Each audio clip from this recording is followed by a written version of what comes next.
يا الله بها يا الله بها يا الله بحسن الخاتمة يا الله بها يا الله بها يا الله بحسن الخاتمة يا الله بها يا الله بها يا الله بحسن الخاتمة. Saat ini kita tahu bahwa Dajjal dipenjara dan dirantai di sebuah pulau asing dan dijauhkan dari keramaian dan hiruk-pikuk kehidupan umat manusia. Ia tidak akan pernah bisa lepas dari penjara tersebut karena selain dirantai, ia juga dijaga oleh seekor binatang besar bernama Al-Jazazah. Ia baru akan dilepas dan keluar dari pulau tersebut jika Allah sudah menghendakinya. Dalam beberapa hadis dijelaskan bahwa asal-usul Dajjal adalah seorang keturunan Yahudi. Ia lahir dari orang tua yang postur tubuhnya tinggi gemuk dengan hidung yang sangat mancung menyerupai paruh burung. Di masa kecil, Dajjal telah banyak membawa kesialan bagi masyarakat di kampungnya, sehingga banyak masyarakat yang tidak suka dan ingin membunuhnya. Suatu hari, masyarakat di kampung itu tahu akan keberadaan Dajjal di sebuah kuil. Mereka bersepakat untuk membakar kuil itu. Pada saat peristiwa itu terjadi, Dajjal dibawa oleh pendeta kuil untuk dihanyutkan ke laut. Ketika di laut inilah Allah memerintahkan malaikat Jibril untuk menyelamatkan Dajjal dan diletakkan di benua Antartik di sebuah gua. Kemudian selanjutnya malaikat Jibril membawa Dajjal ke sebuah pulau kecil dan dijaga oleh seekor binatang bernama Jazazah yang bisa berbicara bahasa manusia. Jibril menyuruh binatang itu menjaganya sejak kecil, kemudian memberinya makan, dan jika anak itu bangun, maka agar memberitahukan asal-usulnya serta mengajarkannya prinsip-prinsip kehidupan. Dajjal kemudian dirawat oleh binatang itu dengan penuh kasih sayang, dan Jibril sesekali datang menengok anak itu, sehingga pada suatu saat di usianya yang ke-7, dia bangun dari tidurnya. Dia keluar dari gua tempatnya berteduh dan bertemu dengan binatang yang mengasuhnya. Pertama dia takut, tapi kemudian binatang itu mengajaknya berbicara. Engkau adalah anak kecil yang diselamatkan oleh malaikat Allah, yaitu Jibril. Ketahuilah tentang asal-usulmu. Jibril menyuruhku untuk memberitahumu bahwa engkau adalah anak yang disayangi Allah dan diberi kehendak bebas untuk memilih jalanmu. Jika engkau mengikuti jalan Jibril dan para nabi, maka engkau akan menjadi orang yang mulia, raja yang hebat di muka bumi ini. Dan jika engkau mengikuti jalan iblis, maka engkau akan menjadi pendurhaka yang akan dikutuk oleh makhluk seisi bumi, karena engkau akan berbuat kerusakan yang besar dan jahat tiada tara. Dajjal kecil kemudian membalas, apa buktinya bahwa engkau berbicara benar? Maka oleh binatang itu, Dajjal diajak ke suatu tempat di pulau itu dan menunjukkan lempeng-lempeng bertuliskan tangan Jibril. Binatang itu berkata, ini ditulis sendiri oleh malaikat yang mulia, yaitu Jibril, dan merupakan pedoman hidup untukmu. Janganlah kau melenceng dari pedoman-pedoman ini, atau kau akan menjadi manusia durhaka. Lempeng-lempeng itu bertuliskan di antaranya, Allah adalah Maha Pencipta, Raja alam semesta, sembahlah hanya Allah dan jangan mempersekutukannya. Di sisi lempeng itu ada segumpal zat atau materi yang merupakan sisa alat tulis Jibril yang dibawa dari surga.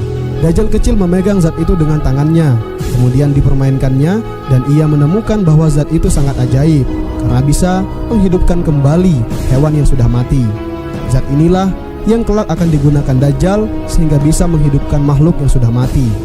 Binatang pengasuhnya mengajarkan kepada Dajjal cara-cara ritual menyembah Allah dan menyuruh agar rutin melaksanakannya. Namun Dajjal itu enggan dan selalu membangkang hingga usianya dewasa. Dia sangat tertarik pada kehidupan di pulau itu, sehingga ia mempelajari semua aspek ilmiah. Dan dengan kecerdasannya yang luar biasa, dia mampu menguasainya dengan bantuan penjelasan dari pengasuhnya. Suatu hari Dajjal di dalam tidurnya, malaikat Jibril alaihissalam telah mengajarkan ilmu-ilmu hikmah kepadanya tanpa mengetahui bahwa Dajjal juga dipelihara oleh Azazil atau iblis. Ini adalah permintaan Azazil kepada Allah Subhanahu wa Ta'ala yang juga dikabulkannya. Dikala itu Azazil juga telah menjelma menjadi ular besar dan memberinya makan dan air minum yang dimasukkan ke dalam mulutnya. Binatang pendampingnya sangat sabar, selalu menyuruh Dajjal untuk beribadah kepada Allah. Hingga Dajjal yang telah diceramahi membalas, siapa Allah itu? Kenapa aku tidak pernah melihatnya? Bahkan aku tidak pernah bertemu Jibril yang sering kau bicarakan itu. Jangan-jangan semua yang kau bicarakan itu hanya dustamu agar aku tunduk kepadamu. Dengar ya, aku lebih hebat darimu dan Allah yang kau sebut-sebut itu, kata Dajjal. Binatang itu ketakutan setengah mati mendengar makian Dajjal, lalu kemudian berkata, aku adalah ciptaan Allah dan aku hanya taat kepadanya. Engkau telah mengatakan hal yang mengguncang langit, maka dengarlah bagimu ada dua janji. Kesempatan pertama adalah jika engkau menyatakan tunduk kepada Allah, maka perkataanmu akan diampuni. Namun jika engkau tidak mau, maka tinggalkanlah pulau ini untuk melihat kehidupan di luar sana agar kau menyadari keesaan Allah. Nanti engkau akan kembali ke sini, dan jika pada saat itu engkau masih membangkang, maka janji kedua akan berlaku, yaitu engkau tidak akan pernah lagi dapat kembali ke pulau ini dan akan menjadi makhluk yang paling jahat di muka bumi ini hingga akhir zaman. Dajjal kemudian pergi, membuat perahu dan di tengah laut berpindah ke kapal lain dengan mengarang cerita bahwa ia adalah korban kapal. Ia pergi menjenguk dunia luar, belajar setiap hal yang membuatnya tertarik, menyelidiki kisah-kisah tentang sejarah dirinya, menggali harta karun dunia berupa ilmu dan materi, hingga ia menjadi orang yang sangat kaya, sangat pandai, dan yang membuatnya takjub adalah fisiknya yang tidak pernah tua walaupun umurnya sudah sangat tua.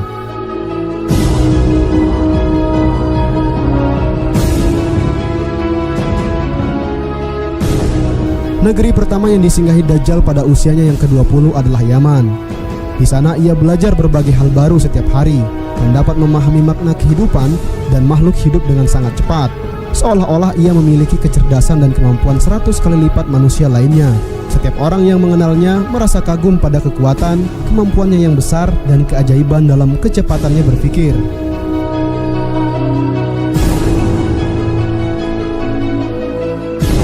Karena umurnya yang panjang dengan fisik yang tetap baik, Dajjal juga pernah berkelana hingga di zaman Nabi Musa dan zaman Nabi Isa.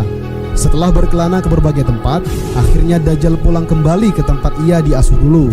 Tetapi begitu ia telah berlabuh dan berjalan menuju gua, binatang raksasa berbulu tebal, penguasa pulau itu merintangi jalannya. Binatang itu bersama dengan 20 orang yang bertubuh tinggi melebihi pohon-pohon yang tinggi. Wajah mereka bersinar seperti matahari. Pada tangan mereka terdapat rantai besi berlapis baja yang tampak jelas bukan buatan dunia ini. Dajjal menggigil ketakutan. Ia bertanya, "Apa ini? Siapa mereka? Bagaimana mereka dapat sampai ke sini?" Binatang itu menjawab, "Wahai orang yang paling bodoh, engkau telah menyia-nyiakan 2 kesempatan yang diberikan Allah kepadamu, yakni kesempatan untuk bertaubat, dan tidak tersisa bagimu kecuali janji terakhir. Janji terakhir itu adalah seperti yang tertulis dalam pesan Jibril untuk Dajjal. Tidak ada kitab bagimu kecuali apa yang dibawa kepadamu oleh seorang nabi terakhir, yaitu Nabi Muhammad SAW yang datang menjelang akhir zaman. Jika engkau beriman dan meyakini apa yang kami imani, maka Allah akan memudahkanmu untuk mengimani penutup para nabi. Ia bernama Muhammad Al-Amin.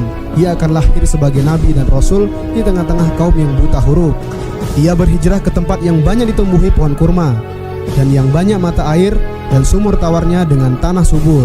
Jika engkau mendustakan nabi yang mendahului Muhammad, maka Allah akan menutup hatimu dengan selubung hitam. Hatimu menjadi condong kepada kejelekan dan tidak dapat melihat cahaya.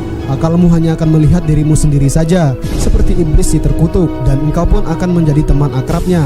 Jika engkau tidak mempercayai Allah, malaikatnya, serta Rasulnya, maka engkau akan dimasukkan ke dalam penjara 1000 tahun lamanya. Engkau akan bebas ketika Muhammad SAW telah wafat.